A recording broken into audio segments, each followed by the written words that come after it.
I mean, in South Africa today, I want to make this both in relation to the United States and for us here in Southern Africa.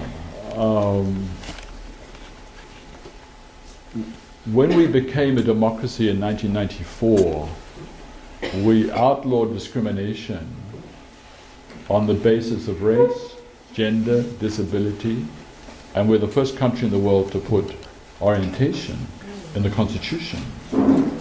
But black lesbians get raped and murdered in our country, despite the reality of the Constitution.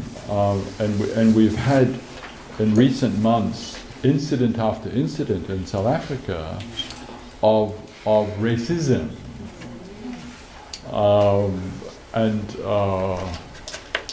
You know, if you look at the United States, you know, more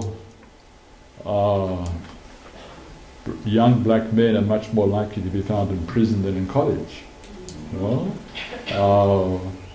And so, you know, we're 20 years into democracy. How many years since the civil rights movement? So what we learn is that you can change the laws, you can change the Constitution, but the journey of unlearning racism is a very long journey. And I think it's important that you see, I would say that I have spent a great deal of my life fighting racism. It would be presumptuous and inappropriate for me to say, I've got no racism in me. I was brought up in a culture that was, you know, I mean, despite what I said about New Zealand, my parents and my family, the whole white Western world has racist assumptions deep within it. And I think we need to, and the church has to play a major role in this, in assisting us, all of us, on journeys of unlearning racism. And I think unlearning racism, it's like the surgeon's knife. It'll hurt, but it can bring healing. But I think this is where these kinds of journeys you're on together can help, because it does it because you have an experience of your common humanity, but that should inspire you, not to say, well, now we've solved everything, but that should inspire you to work for a world in which there isn't racism, you know, to encourage you on that journey. So indeed, I think in South Africa we are at the beginning of an intergenerational journey. In our naivety, we thought in 1994, within 4 or 5 years, we would have the kingdom of God. I think 20 years later we've sobered up, you know, as well. But also, there's clearly an incredibly important relationship between attitudes and who has power and wealth. And unless we transform the relationships of wealth, we can find each other as individuals, but the reasons for the bitterness will remain. But so I think Bishop, what you're raising is gigantic stuff, but fundamental. And you know, in the pre-94, back in the 70s, all the all the Christian student organizations split along racial lines, except the Anglican students. We were the only Christian student organization where we were all together. The whole rainbow was there. And I think many of us had a taste of our common humanity, and we went out to fight. We went out to fight that injustice because we experienced each other's humanity. But yes, to that ongoing journey, not simply race relations, but dealing with racism that has entered into people's hearts. But you know, I'm encouraged. You know, I'm not a member of the EFF, but I'm fascinated that there are young whites who are part of EFF. And I think in a way that's a kind of sign of hope. The young people are saying, yes, we've got to deal with some of these, fundamental questions. Just as there were always people of all races who were part of the liberation movement, not just in words, but in suffering and sacrifice. Yeah. So and we work with young people, and I'm inspired by their commitment, often to changing society, often not interested in national politics, but very interested in changing their communities at grassroots level. Okay, Bishop, thank you. Okay, I'm worried about the people who are far behind me. Okay, yes? Oh no, sorry, yeah. I was just wondering what type of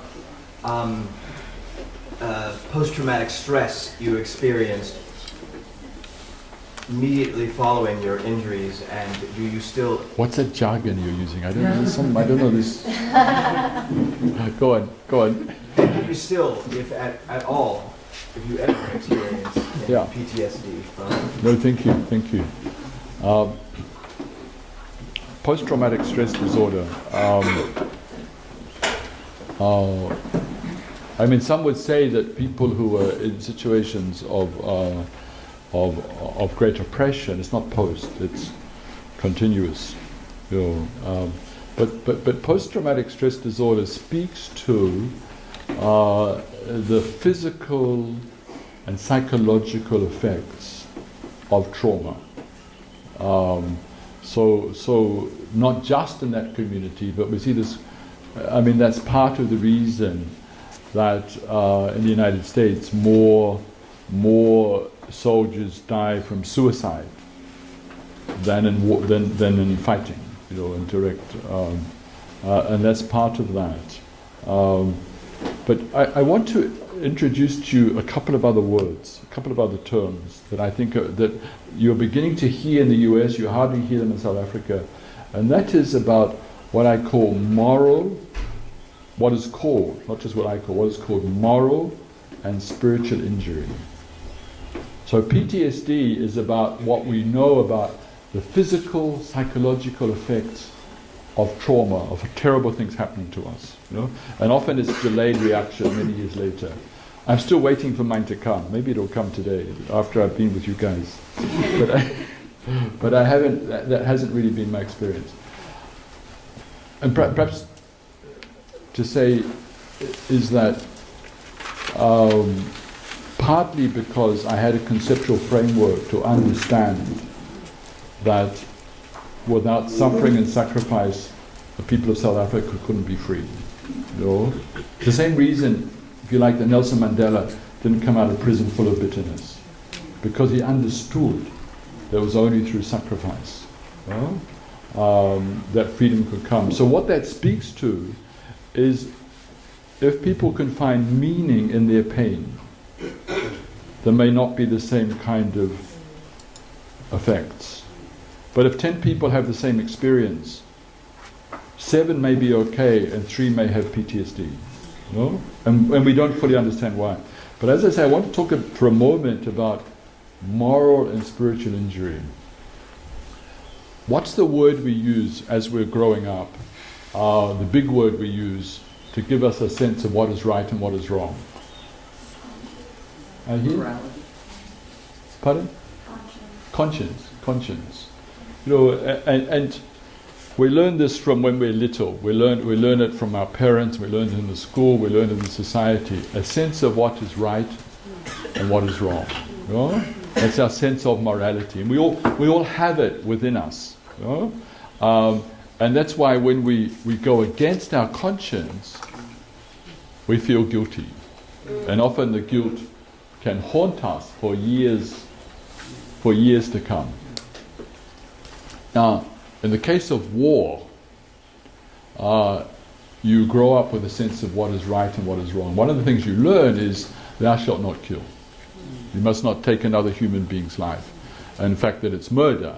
But what societies do is they say, if we put a uniform on you and we call you a soldier, you're allowed to kill people. And it's not murder. Patriotism. Sorry? It's patriotism. It's patriotism, yeah. But because of conscience, the soldier is still haunted for the rest of his or her life by what they've done. Because the government has said it's patriotism. They said we'll give you medals. The band will play. We will honour you. So PTSD, yes, but also moral injury. And the tablet, not the tablet of the computer, the other tablet. The tablet won't cure that. It might dull the pain, but you're left with guilty conscience. And of course the church has always said, throughout the ages, you need to confess. And you need to do some penance. You need some restorative justice. But there's another term, and that is spiritual injury. As Christians, indeed as Muslims, Jewish people, we all believe that all human beings are made in God's image and likeness. And what that means is that all of us have something of the divine in us. There's something of God inside of us. So if I seek to kill you, I'm attacking the divine in you and attacking the divine in myself. Well, it's beginning to be an important conversation. Interestingly, people are writing more and more about it in the United States, but they're thinking about it in medical terms. Even they talk about moral injury, they think about what's the cure. So, now part of it, after the end of the war in Vietnam, many old soldiers realized they had to go and meet the Vietnamese and do restorative justice. So, it's interesting, in South Africa, the generation of young white people who shot kids, that generation is beginning to come forward 40 years later. Because the conscience wouldn't be quiet. Because the spiritual injury is still there. And just recently there's been occasions where the 76th generation of whites, young whites, and young blacks, now 40 years older, are beginning to find each other because of that moral and spiritual injury. Does it make sense, what I'm saying? But it's something I'd like you to go away with. Moral injury and spiritual injury. And what would help to heal that. Okay, I want us to, yes? Yep.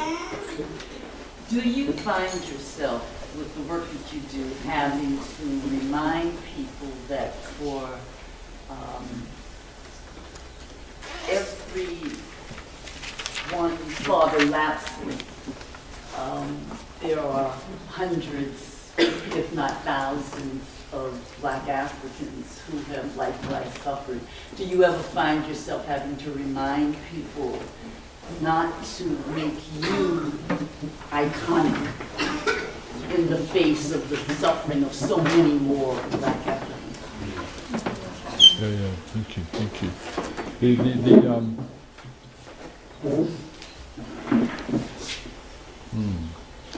Thank you for the question.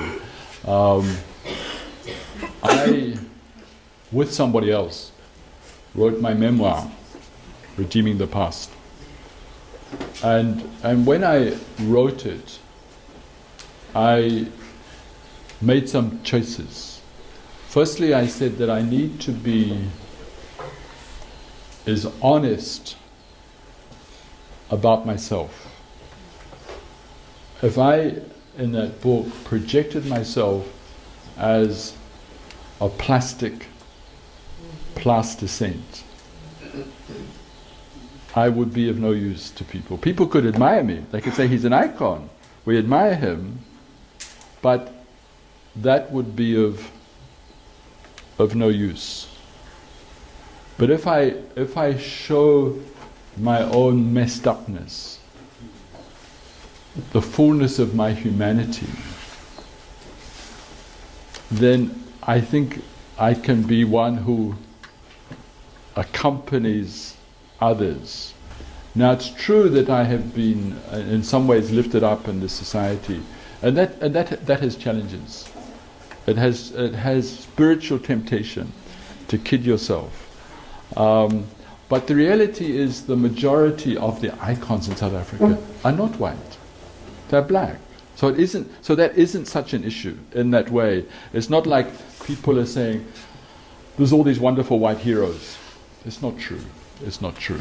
You know, we have a pantheon of extraordinary black women and men who are the heroes of this nation. And the interesting thing for me is that because of the Truth and Reconciliation Commission, now when we had our Truth Commission in '96, every single night on television, it talked about what happened that day in the commission. And once a week, they had a program of what happened that week. It had the third highest viewership of any TV program. It beat the soaps, you know, quite considerably. Now, because of that, I can personally go to the most remote village in this country, and black people know who I am. Most white people have no idea.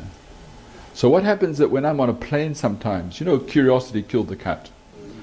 So I'm sitting like a good person in the plane, and eventually the nice white person next to me says, excuse me, what happened to you? And they say, was it an accident? I said, no, it was deliberate.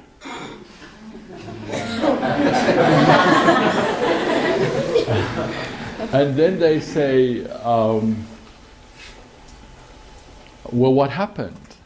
So then I tell them. And the journey becomes very long. And they're sort of thinking, how could I move my seat to another seat? You know? So I think in terms of us building a non-racial society, it would be extremely inappropriate if most people who are revered in our society were white. And a majority black society, and a society in which African people have and often continue to suffer the most. You know? But it is, I think, a sign of hope for people that there are some people of all races who can be signs of hope. But you know, I always remember a woman coming to me when I was chaplain of the trauma center for 5 years, and I listened to her, and I said, I will refer you to one of our psychologists. I'm just a lousy priest. I'm not a psychologist or a psychiatrist. And she said, no. So I said, well, why not? She said, first of all, I've spoken to them. She said, why do you want to speak to me? And she said, because you know pain. And you see, my sister, I work all over the world. And I've discovered that pain is transcendent. That pain is what can connect the human family. But that happens only when people are able to tell each other their stories, but speak of that which is within them, the deepest things that is within them. So, for example, you have a workshop with a white mother and a black mother, and their worlds are worlds apart. But the white mother talks about her son who went to the army, who came back messed up forever. And the black mother says quietly, my child never came back. But suddenly they're two mothers. And it's the commonality of their pain. So in no way do I take away the realities of structures of injustice and racism and violence and poverty. But at the deepest level, We are one human family. All of us capable of doing the most terrible things to each other, but also capable of generosity, kindness, and compassion. Thank you very much.